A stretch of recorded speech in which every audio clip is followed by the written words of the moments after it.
ब्रह्मांड का हर एक कोना रहस्य से भरा हुआ है। क्वांटम स्केल से लेकर एस्ट्रोनॉमिकल स्केल तक क्वांटम पार्टिकल्स और ब्लैक होल्स जैसे ऑब्जेक्ट्स इस ब्रह्मांड में मौजूद हैं, जो कि आकार में तो एक दूसरे से बिल्कुल विपरीत हैं, लेकिन दोनों में ही एक समान बात मौजूद है कि विज्ञान अभी तक इनके रहस्यों को सुलझा नहीं पाया है। ब्रह्मांड ऐसे ही रहस्यमयी वस्तुओं से भरा हुआ है। ये अनंत सा लगने वाला ब्रह्मांड क्या असल में अनंत है या फिर इसका कहीं अंत मौजूद है?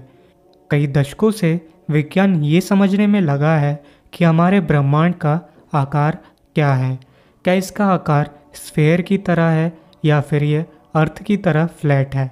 कई सालों तक कई परीक्षण करने के बाद हमने जितना डेटा इकट्ठा करा है उससे ये मालूम पड़ता है कि हमारे यूनिवर्स का शेप फ्लैट है। यूनिवर्स के शेप को डिटरमाइन करने के लिए हमें इसके कर्वेचर को डिटरमाइन करना पड़ेगा। अगर यूनिवर्स का कर्वेचर पॉजिटिव होता है तो यूनिवर्स का शेप स्फेरिकल होगा, और अगर कर्वेचर नेगेटिव होता है तो इसका शेप हाइपरबोलिक होगा, और ऐसे ही अगर यूनिवर्स का कर्वेचर 0 होता है तो इसका शेप फ्लैट होगा। अब सवाल आता है कि यूनिवर्स के कर्वेचर को कैसे डिफाइन करा जा सकता है। सरप्राइजिंगली इसका आंसर है एक ट्रायंगल से। अगर हम एक फ्लैट सरफेस पर एक ट्रायंगल ड्रॉ करेंगे तो उस ट्रायंगल के तीनों एंगल्स का सम एग्जैक्टली 180 डिग्री होगा। लेकिन वहीं अगर हम एक स्फेरिकल शेप पर एक ट्रायंगल ड्रॉ करेंगे तो तीनों एंगल्स का सम 180 डिग्री से ज़्यादा होगा, और ऐसे ही नेगेटिव कर्वेचर यानी हाइपरबोलिक सरफेस पर सम 180 डिग्री से कम होगा। लेकिन इसके लिए हमें एक बहुत बड़ा ट्रायंगल बनाने की ज़रूरत है जो कि एटलीस्ट इंटरगैलेक्टिक हो, क्योंकि अगर हम कोई बहुत बड़े कर्व्ड सरफेस में एक छोटा सा ट्रायंगल बनाएंगे तो एंगल्स के सम में इतना कम डेविएशन होगा कि वो सरफेस हमें फ्लैट ही लगेगा। कॉस्मिक माइक्रोवेव बैकग्राउंड, आसान शब्दों में समझाऊं तो ये हमारे यूनिवर्स के अर्ली स्टेज की एक फ़ोटो है। इसे आप यूनिवर्स के फॉर्मेशन के बाद का आफ्टर ग्लो भी बोल सकते हैं। हम लाइट की मदद से पास्ट में सबसे पीछे बस कॉस्मिक माइक्रोवेव बैकग्राउंड तक ही देख सकते हैं। इसी CMB की मदद से और पावर स्पेक्ट्रम और टेम्परेचर एनाइसोट्रॉपी को मेज़र करके हम 2 डिस्टेंट गैस क्लाउड्स की मदद से एक ट्रायंगल बना सकते हैं। सन 2000 में बूमरैंग नामक एक एक्सपेरिमेंट करा गया जिसमें इसी ज्योमेट्री का सहारा लेकर 2 कॉस्मिक फ्लक्चुएशंस के बीच का एवरेज एंगुलर डिस्टेंस निकाला गया, जो कि आया लगभग 1 डिग्री, यानी एक फ्लैट यूनिवर्स।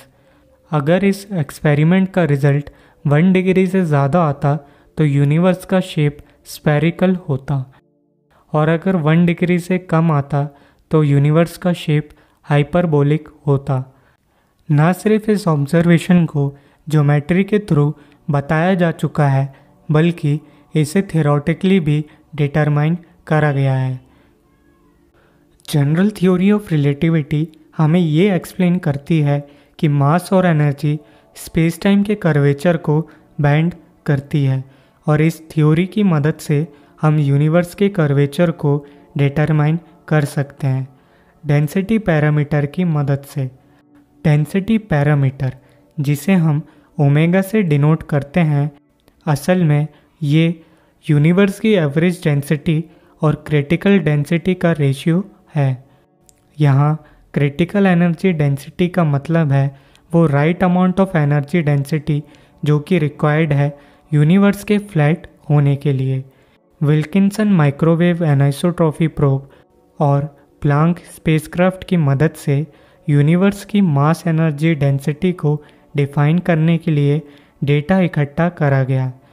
इस डेटा से हमें ये पता चला कि जब हम baryonic matter, dark matter, photons, neutrinos और डार्क एनर्जी की वैल्यू को कैलकुलेट करते हैं तो हमें डेंसिटी पैरामीटर यानी ओमेगा की वैल्यू मिलती है, जो कि आती है ऑलमोस्ट 1, यानी एक फ्लैट यूनिवर्स। ये बहुत एक्सटॉनिशिंग है कि हमारे यूनिवर्स में वो perfect amount of mass energy density है जो कि रिक्वायर्ड है यूनिवर्स के परफेक्टली फ्लैट होने के लिए, जो कि है लगभग 5 hydrogen atoms per cubic metre. अगर हमारा यूनिवर्स क्रिटिकल डेंसिटी से कम डेंस होता तो यूनिवर्स का कर्वेचर नेगेटिव होता, जिसकी वजह से ये हमेशा कॉन्ट्रैक्ट होता रहता। अगर हमारा यूनिवर्स क्रिटिकल डेंसिटी से ज़्यादा डेंस होता तो यूनिवर्स का कर्वेचर पॉजिटिव होता, लेकिन हमारे यूनिवर्स की डेंसिटी ऑलमोस्ट क्रिटिकल डेंसिटी के इक्वल है, जिसकी वजह से यूनिवर्स का शेप फ्लैट है और ये हमेशा एक्सपेंड करता रहेगा एक स्लोवर रेट से। ध्यान रखिए कि ये यूनिवर्स की एक्सपेंड होने की ऑब्जर्वेशन जब ही करेक्ट है जब हम डार्क एनर्जी को नज़रअंदाज करते हैं, लेकिन ऐसा भी हो सकता है कि ये एंटायर यूनिवर्स असल में फ्लैट ना हो और जितना यूनिवर्स हम ऑब्ज़र्व कर पाते हैं वो बस एक बहुत ही छोटा सा फ्रैक्शन हो एंटायर यूनिवर्स का।